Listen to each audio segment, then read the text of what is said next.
Let's see. And Do you know YouTube? YouTube in Chinese, what do they say? no, what do they call? What do they call it? 油管 oil pipe. Okay. And I think I should be okay. Pretty sure I'm in the frame here too, right? Let's see, my hand. Okay, there we go. And then we'll get this one going too. All right. Wow. All right. Well, welcome YouTube into Coffree with John. It's been a while. Here, I'm in high in the sky in the art world with Maya Ito of ACCA in Beverly Hills. And we're here to talk about art and language and any old thing that comes to our mind. Isn't that right, Maya? Yeah, international things. International things all over coffee, and it's casual. So, what's on your mind? Yeah, even coffee. I like Starbucks coffee recently. Mm-hmm. I'm not doing a commercial. No, you're not doing a commercial, but maybe you're kind of good at it. Yeah, recently they have a new recipe. It's called oil taro. Okay. And which is they put like some like olive oil in. Ooh. I'm so in that. What do you say? Fuck that. Yeah, fuck that. Yeah. So they put olive oil. I just learned a new language from you. But in China, maybe my cousins or in Japan, they will say, oh, the lady cannot say that word. No, of course not. What do you think? Yeah, well, welcome to America. But I think maybe New Yorker. Yeah. Say that. New York is based on it, yeah. Right. Well, New York is fuck you. Oh, It's not fuck that. Like, yeah. For those of you if you haven't seen it, like the first episode I did is called "Fuck That," and it's about a phrase that's the most American phrase ever, which is when you can just be like, "No, I'm done." Like you can say it to you could be the president or you could be a bum, and you're allowed to just be like, "No, fuck that." It's the most anti-authoritarian thing you can say. And so I'm introducing it to Maya, which is like it's a phrase of empowerment. Oh, okay. Right? Love that. Like, could you say that to the government in China? Oh, I get no. I'm scared. Don't get me in trouble. No, I won't get you in trouble. There's nobody's getting in trouble here. I know. But my mother in generation, my parents in generation, they always tell me, "Hey, daughter, when you're in United States, don't say anything about our country." No one can figure it out. No one has the internet. No one has history books. Just like, don't tell anybody. That's usually a sign of a good government. Yeah. So nobody knows, because of course you love the Chinese Politburo system. I love my motherland. Yes. With the motherland. The motherland. All right. Yeah. But I heard Germany say fatherland. Yes. Is that funny? Yeah, that is funny. That the fatherland. Fatherland, the motherland. Which do you prefer? They need to get together and have some baby lands.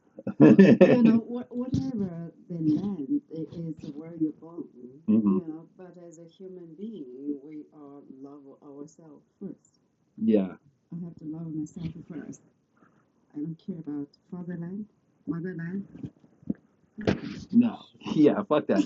Care about the Maya land. That's what I'm talking about. Caring about the Zhang land. Yeah, bad girl. Talking about the government, saying you love yourself. You are becoming an American. Oh my gosh. How good does it feel? I wish this is no motherland government to listen to me. They won't. It's okay. I have to love myself first and then love you guys. Love you, motherland. What do you love about the motherland? Yes, because that's a good question. Because I am kind of like Catholic in United States. The word is like Native American. Mm-hmm. And in China, we have like 57 or 56, I don't remember the number, different group. My group is called E people. Mm. E people is, as my research, is belong to one Tibetan, but it's different. So actually, I'm not Han people. I came from like western southern. It's a mountain like a Nepal. Mm-hmm. Yeah, and then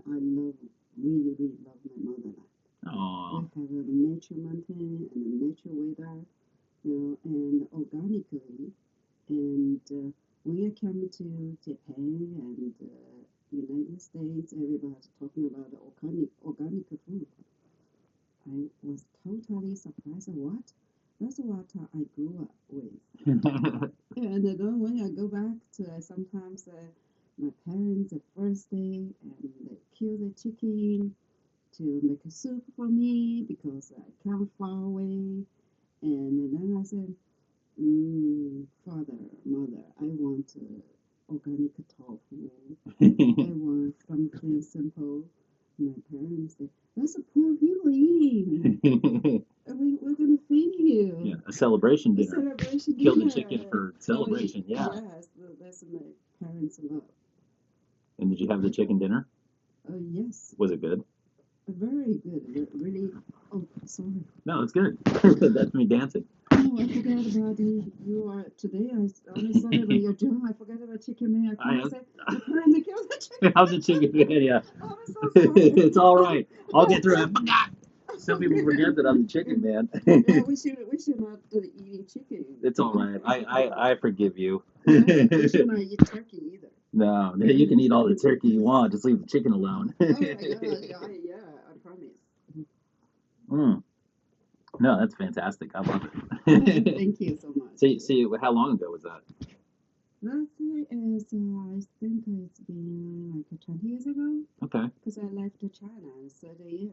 Wow. Yeah. Oh, that shows my age. Nah. See, you moved over here when you were 5. Or 1. Yeah. What is minus? Yeah, we'll just keep minusing it down. You look great for 25. Always 21. Yeah, always 21. Always getting party. That's what you say. You're like, I'm 21. Yes. I'm 21. You're like, yes. But you know what? Sometimes when I go to club here, they're still checking my ID. I said, are you serious? I may be your grandmother. A 21-year-old grandmother. That's good about the Asian. Yeah, keep them guessing. Yes, guess a secret. Yeah. Am I 25 or 95? And the wife, you're 25, you already show your wife. Yeah, Oh yeah. It means still shows some innocent. Yeah, okay. You've been in Beverly Hills too long for that lady. I like that. Oh, not too much. Well, yeah, one thing I like to share with you is when I was little, and traditionally, my grandmother and always lecture me or educate me. A lady, don't laughing, show your teeth. No laughing, no showing the teeth. Yeah, and then you have laughing like they. Oh, okay. Yeah, whatever. What is this, a horse show? Who cares? Like, Yeah. I mean, I can understand like, in traditionally, if it's like if you're going back like pre-dentistry, if you're like living in rural villages and there's no dentist and there's no like regular oral hygiene, then then and then your face looks nice and it's all painted and like your teeth look terrible. You're like, ha ha ha, it's like 1200. Don't look at my teeth, I think it's not about your teeth, bad or good. That's you have to little bit like a lady, little bit not too open. Oh, okay. That's a kind of an Asian beauty. Yeah. Yeah, so you got a little bit like a show a little bit shine. Speaking of shine, and when I was in China or in Japan, and they don't encouraging you to talk too much, because in our culture, they think people talk too much cannot be trusted. They want you act fast more than you speak fast. Actions more than words. Yeah. Otherwise, you're suspicious. Thank you to correct my language. So for that, it's like you can say why Asian people are shy. Actually, they are not shy because they just they're all paranoid. Yeah, maybe. I don't want to be the one that says too much. But when I came to United States, when I go to like a networking and also go to party in the beginning, I feel like the shyness or shy is not in United States. for example, some people, especially California, they are very friendly. They will say, "Hey, hi, Maya, how are you?" And then I only can say hi back. Afterward, I don't know what to say, and I kind of depressing 1 year. I don't know how to, show myself to people, and then I had to learn how to public speak Oh, I see. to show my confidence. Yeah, and you were all right because you were being restrained by the traditional Chinese rules of etiquette, Yes. and so you had to get past that and then grow, and then Yes. also you had to start speaking probably to fairly powerful people. Yes. You didn't get to practice with like a bunch of nobodies. Yes, that's what we call culture shock. Yeah, yeah, that's a big one, and you had responsibilities on top of it. That's true. Yeah, I love that responsibility, and also how you present yourself. Yes. Yeah, and so did you do a radical transformation of yourself, or were you still pretty much the same person, just more confident? I think it's just a culture different, but any culture that have the level of thinking about beauty. So that's the reason I love to traveling the world, because in different country and different cities, they require the beauty differently. So in your country, maybe that's the beauty sense, but in another country, that's not beauty sense. You get adjust what it is and find out your real confidence, but never lost yourself. So the beauty evolves. Yeah. That's what I think. I don't know if you agree with that. Well, I'm not beautiful, so I don't know. No, beauty. I'm so ugly. I'm so ugly. You're not beautiful, but you're very handsome. Oh no, that's something. But we're talking about that. Not talking about face. We're talking about the mind. Yeah, but you can be beautiful and elegant. I can just be handsome and cocky. Like forgot. That's very strong. Yeah. Well, like the yin and the yang. Yeah, confident energy. Strong as a rock. Yeah. Actually, chicken in Chinese, another word is phoenix. Oh, is it? Yeah. The phoenix. Yeah. That's another word for it. Yes. So the chicken's even mightier, because in America there's not that association with the chicken. But I don't know. I have some friends that have the chicken as a pet. Yeah. Cute. Yeah. Okay. Yeah. How long do they live? I don't know. They have to replace them That's a often. good question. I don't know. But I have cats. Yeah. Oh yeah, cats and chickens don't get along. Oh really? I mean, I don't think so. Don't the cats try to eat the chickens? I don't know. But the chicken is bigger. Mm. Like you, cat cannot catch it. Yeah, if you get a cocky rooster. Yeah, rooster too. Yeah, another word, rooster. Yeah, the rooster. The roosters, they're bigger. They have the plumage. Oh, so phoenix is female. Oh, okay. Yeah, another word. Yes. Gotcha. Yes, and rooster is male. Yeah. Yeah, the rooster is the male. Yeah, yes. The rooster in the hen house. Yes. That's the male fantasy. The rooster in the. I mean, word. also a lot of responsibility for that rooster. Okay, so you had to. So what did you find? Like, so when you go to China, so you have to present like a different version of yourself, is what I'm hearing. And then when you're here, you have a different. It's the same you on the inside, but the aesthetic level of you is slightly different. Is that correct? Yes. Okay. I have to. It's not I acting, because you have to. In China, we have one word is 入乡随入乡随俗. So I don't know how to translate it in English. Is when you go to another country, you have to follow another country's culture. Mm-hmm. In American English, we say "when in Rome." Yeah. Do as the Romans. Yeah, it's the same kind of like. Yeah. Yeah, you got to travel to their dimension. Yeah. And especially when I go back to China or Japan, I acting like an American. They don't like it. They don't like it. Yeah. Really? Now, do they not like it because you're female, or because like can a male Chinese go back and act like more cocky like American, and is that fine, or is it like no for both? No, I think because if you're American, you go to China and you acting as American, that's you are American. Yeah. Because even I live in United States, but when I go back, they don't say I am American. Okay. Because you think your face, everything, you're Chinese. You should follow Chinese as a tradition, you know. For the motherland. Yeah, for the motherland. When you saw some uncle, you cannot say, "Hey, Joe." I cannot say to my uncle, say, "Hey, Joe." You know, I have the bow. Uncle, Yeah, auntie, how are you? They're like, we have killed a chicken for you. Let's have a feast. Right. Like, Well, I remember when I always have Chinese friend come, they always say, I call Auntie Maya.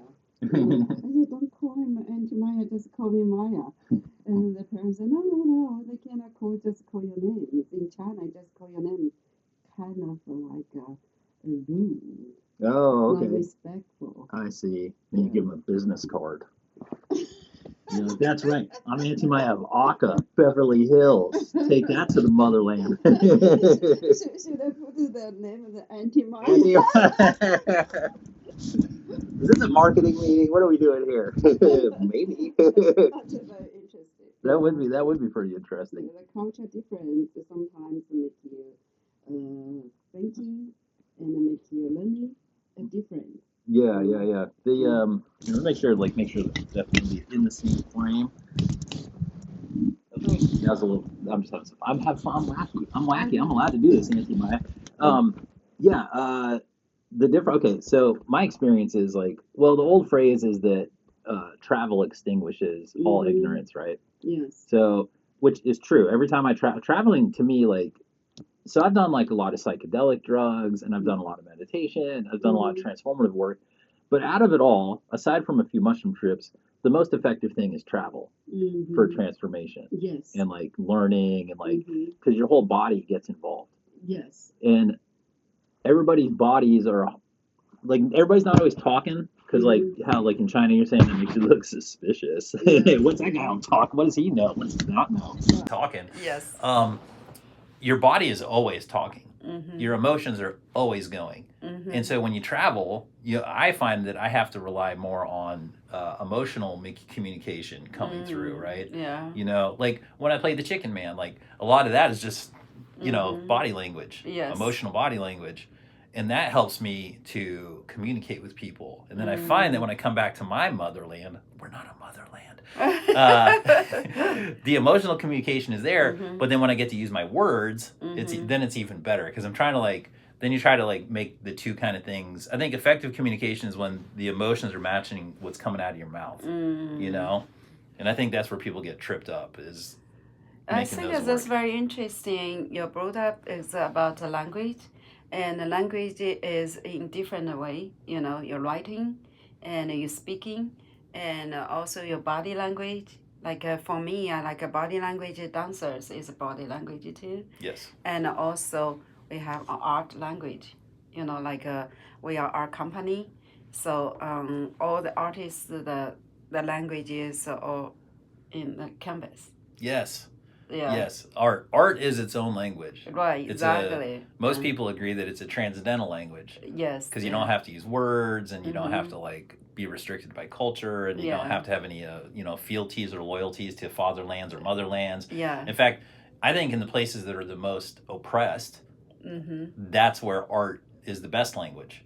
Because the government, if you're in a government in an area of the world that doesn't want you to say certain words, then instead of saying those certain words, you can paint certain pictures that get around it. Yes, and also you can painting all your emotions. Yes. Yeah. Yes. In that canvas. Yeah. I have a whole series of canvases that I made because I was running an art community, art collective in Santa Clarita, and I had a series of canvases where one day I took 20 canvases up there, and I took mushrooms and I got high and a bottle of champagne and a pack of cigarettes, and I went up into the desert and I got naked and I put all the canvases out and I just had an art party. And I felt so good, and I was just throwing paint on all the canvases and making them happy and social, and I was super as free as I could be. And now, so when I have those canvases now, that I could not have written a novel. Like I could have written 300 pages, and there's no way I could have captured what I was feeling in that moment, like I did just by like laying out some canvases and throwing some paint down in like a happy mode.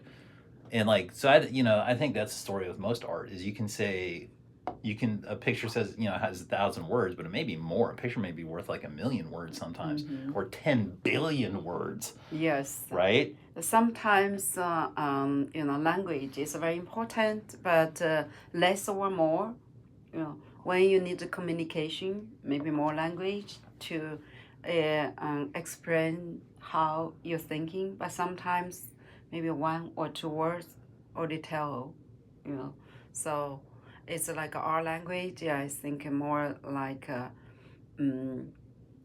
give you more space to different people, different audience, think a different way, different vision. Yes. That's what I see the art more interesting, more rich in language. Yes. Wait, when did you first realize that a path that was, you were going to take an art path? I personally love art, but I didn't understand art. But I traveling a lot. So my first things and making me feel comfortable is go to museum.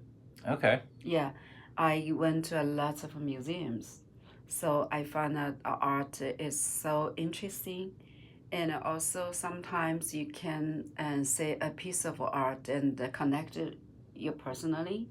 And sometimes you look at art and can tell you the history. Yeah, they have a different thing that make you want to continuing to looking at art. Yeah, that's my personal experience. So you sort of got sucked into it. Right, exactly. You were like, okay, I know about art. I'll go to a museum. I'll see it, and then you kind of it just pulled you in. You're just like, okay. Yeah, kind of like educated. Yeah, you put a lot of education by yourself. You're learning by yourself. Yeah. Oh, so you like that aspect? Thinking for yourself. Yeah. Thinking and learning for yourself. Right, exactly. Yeah. And then you know more things, and then you build up your confidence. Yeah, because then you realize you go to an exhibit, and then you realize you come out of there, and then like a few days later you're like, oh, I got better. I grew. And it was all individual. Right, exactly. It wasn't like there was no agenda, there was no goal. It was just like you just generally became like a better person. Yes. Yeah.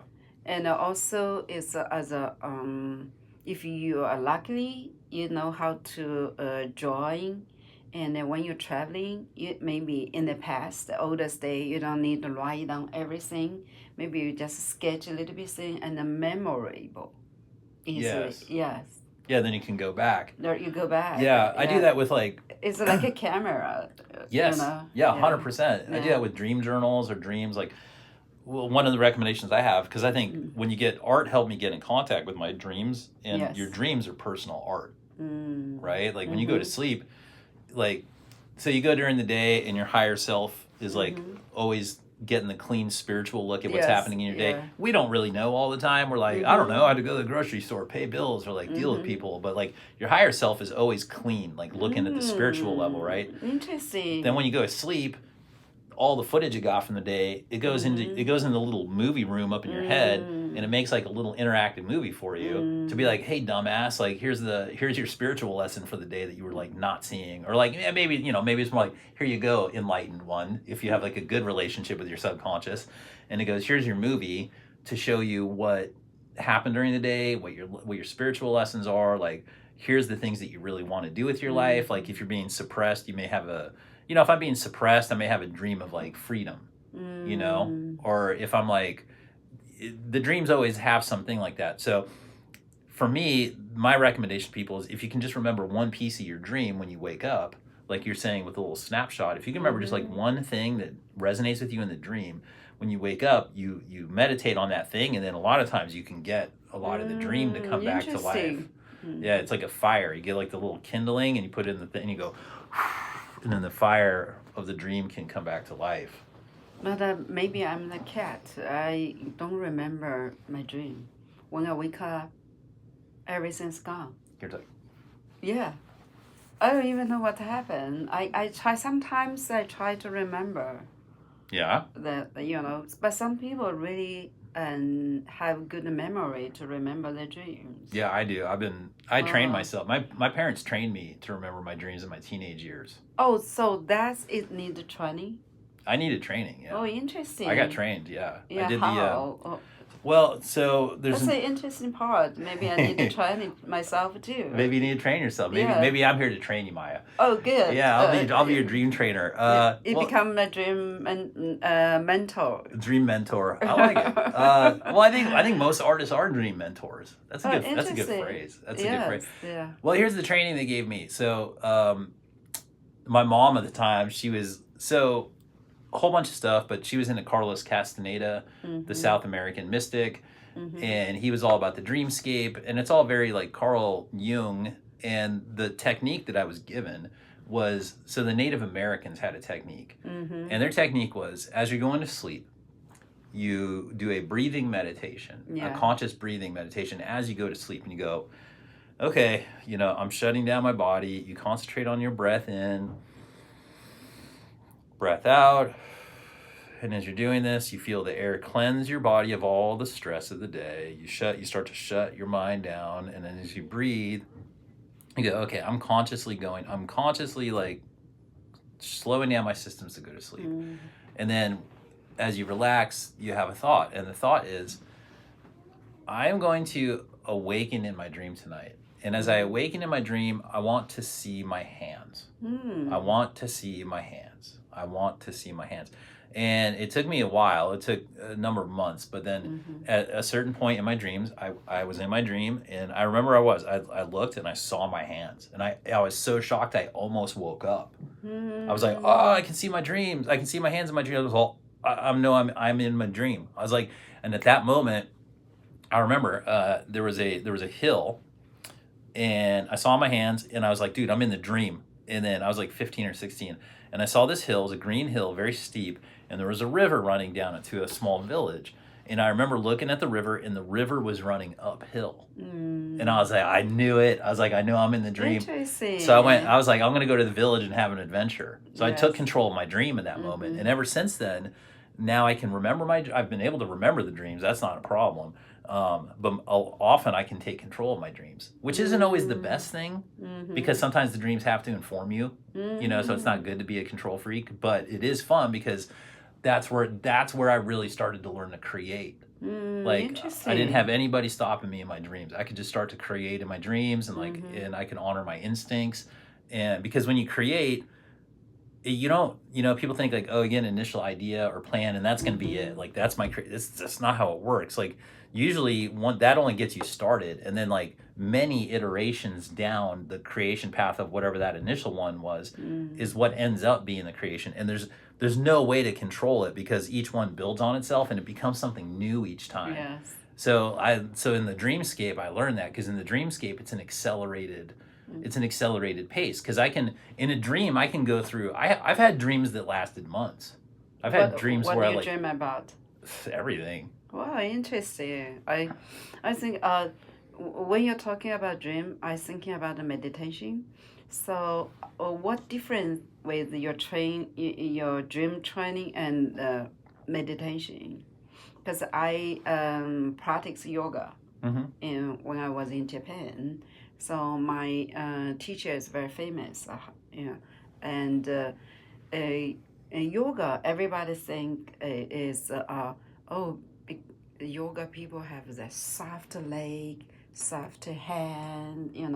It's not about how your body soft, but yoga can make your body soft, but the high level is meditation.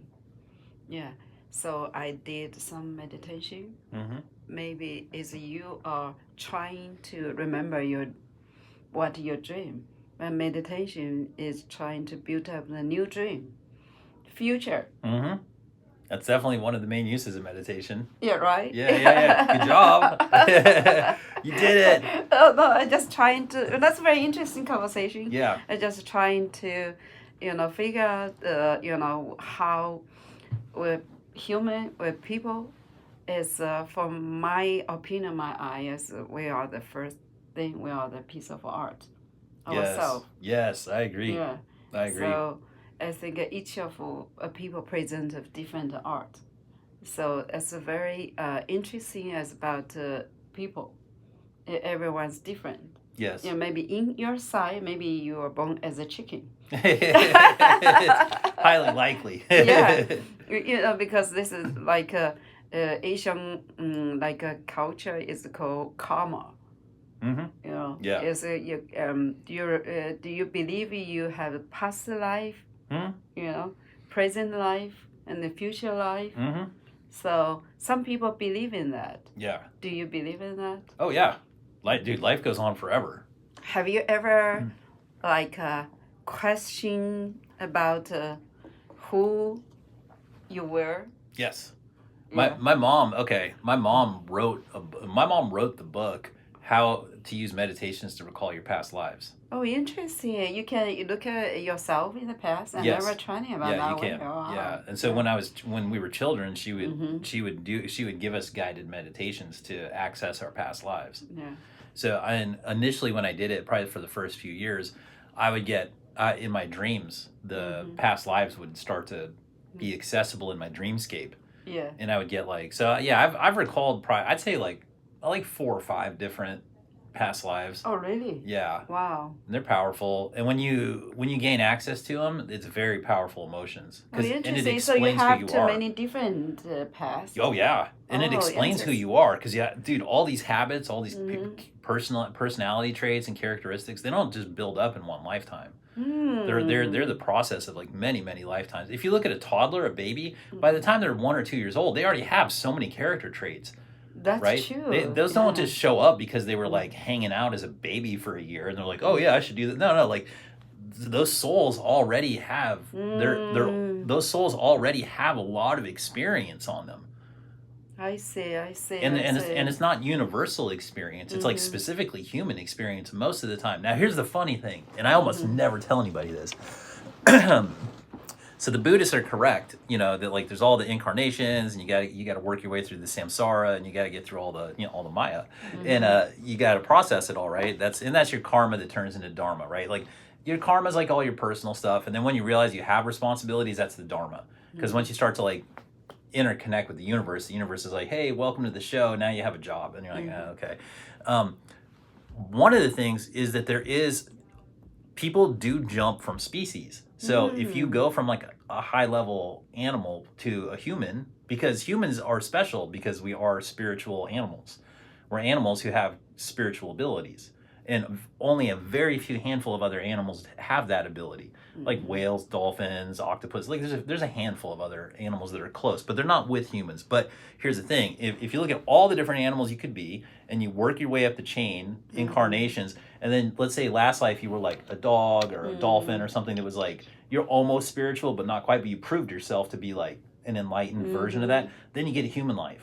Now, I've met people who like, I can tell they were very recently animals. And it's not something you say to them, but it become like, and not too many, but it's very obvious because they're trying to like, they'll spend a whole life trying to learn to get control of their body and like be a human being and like, oh, this and that. And like, sometimes they have language issues and sometimes they have developmental issues. And like, and it actually explains, there's like a large subset of human beings who like have restricted abilities because they're like in one of their first lives as a human being. But you're not allowed to tell anybody that because the humanity's not evolved enough, and they may discriminate against those people, and they may like call them names or like whatever bad stuff because humans are still figuring it out. But I promise you it's true. And I like, if you go through like all the old Buddhist monks and stuff, if you go through their studies and their findings, they'll tell you the same thing. They'll be like, yeah, this is true. And that's why like even some of those martial arts styles develop. Oh, you have monkey style or you have this style. And it's like either people get they either get in touch with that animal spirit or they have previously been that animal spirit. That's why when they flip the switch, they're just like, and you're like, why is he doing that? That looks very like organic. And it's like, yeah, because he's connected to that. It's very interesting because, yoga, the whole pose is from animal pose. And also, I like when things you talk about animal and the beauty of the life maybe become the human. but have the opinion and the vision the opposite. I think we all have the human skin, like you and I, and we have the human face. Mm-hmm. Maybe inside, you and I, maybe you are different animal. Different. We just carrying the human skin. Mm-hmm. But some animal you can train it. Some animal you cannot train it. Like a human, some bad person, whatever. How you teach them, how much chance you give to them, they're still acting very bad. Mm-hmm. Those is just for my eyes. I think they are carrying human skin. Yeah. Oh, yeah. That's why in the world we still have some Mm-hmm. bad people, good people, but some people you just wondering why they're so bad. Yeah, yeah. Yeah. So And of course, like there is good and evil as Yeah. well. So even if a person is a human being, yeah. the response like it's like okay, once you become like a full Mhm. human being, like you're a Homo sapien until you activate your free will, right? Mhm. And then once you activate your free will, which is a spiritual journey, then you're really like a human being, Yeah. right? And then, but once you're a human being, you got to make one final choice, and that is, are you going to be aligned with good, or are you going to be aligned with evil? But sometimes I feel like we keep saying, "Oh, enemy, you got to be better," and then become your next life is a human. Sometimes if maybe a human, you got to be better, and your next life, or maybe is some good animal. Yeah. Maybe it's a cat. Yeah, be relieved of all the responsibility. Right. Yeah, I don't disagree with that. But I think you got to like, if you get a chance to be a human, you got to try it so you can make mistakes. Right, exactly. Right? Whatever. Everybody makes mistakes, It's like good or bad or whatever, but What mistakes is teaching you to be more better? maybe. Some people really? enjoy the mistakes. Oh, really? Yeah, that's like, well, as if you become evil. Like, evil people enjoy doing bad stuff. They love it. They're professional at bad stuff, right? It's hard for a healthy person to understand that. Yes. But like, if you get to that level, then, but for other people, eventually everybody has to learn from their mistakes, even evil people, because once you get to the end of that road, you meet Satan or whatever, and he's like, ha ha ha, I tricked you, and you're like, it's fucking my fault. I wasted all my time. Well, it's like we're human, whatever human or animal, we're small universal, we have to, it's live in the same time, the same land. That's called land. We're all motherland. Yeah, yeah. Earth is the motherland. Right, exactly. Yeah, the whole thing. Yeah, so we have to, and accept each other. Yes. Yeah, and we gotta be open. Yeah, open to each other and accept. Yeah, and different color, and so that's is called universal. Yeah. My universal vision. Universal vision. That's Yeah. right. I see this little Coffree talk. We're getting the universal vision. Oh my gosh, lots of talks with you. You're really good to leading people talk. It's the first time I talk so long. I was very scared my English skills and can catch up your language but you lead very well. Oh, thank you. Thank you I so appreciate much. it. Yeah. Oh my gosh, I got a kiss You for got a Christmas kiss. from a chicken man. Oh, you did. It's because the concepts. English is like Legos. It's just Thank little. you. just put little blocks together. Yeah, thank you. And also the conversation, we are like a very smoothly. Yeah. Yeah. So thank you so much. Oh, you're welcome. Yeah. Is there anything else you'd like to say while we're here? Can we stop this? Yeah, we can stop. Oh, Yeah. so, Okay. Well, everybody, I want to thank you for joining us here at ACCA in Beverly Hills, and Maya Ito and Carlos Benitez, wherever you're at. We love you, buddy. You guys are great. Art is a lens for the whole world to communicate truths that sometimes can't be communicated otherwise. And we're just all here vibing out on Mother Earth, our real motherland for everybody, and Maya's universal vision for art is in play. Yeah, speaking of the last language, speaking of motherland, in a long time ago, some groups is a woman more stronger. Yes. You know, it's called I don't know in English. Matriarchy. Yes. Yeah. My group, yes, in E people is a woman more stronger than men. Nice. You hear So- that? The women more stronger than men in the E people. We're gonna have to get out there, get ourselves a chicken dinner at the foot of the Himalayas. we'll be free. I'll put on the chicken seat for dinner. Up to your village. No, speaking for that, People think Chinese people eat everything. Uh-huh. You know, I remember when I was in Japan, the first time I go to the museum for the sea animal museum. Mhm. How to say in English? Like the aquarium or the lobster tank. Yeah, yes. And I was with my friend, and I saw a fish. I said, "Oh, that's delicious." And then a young couple behind me said, "Ooh, disgusting!" The person. That's how Chinese. Yeah, everybody's a judge. Yeah, and also Chinese people look at all this things. Everything is delicious. Yeah.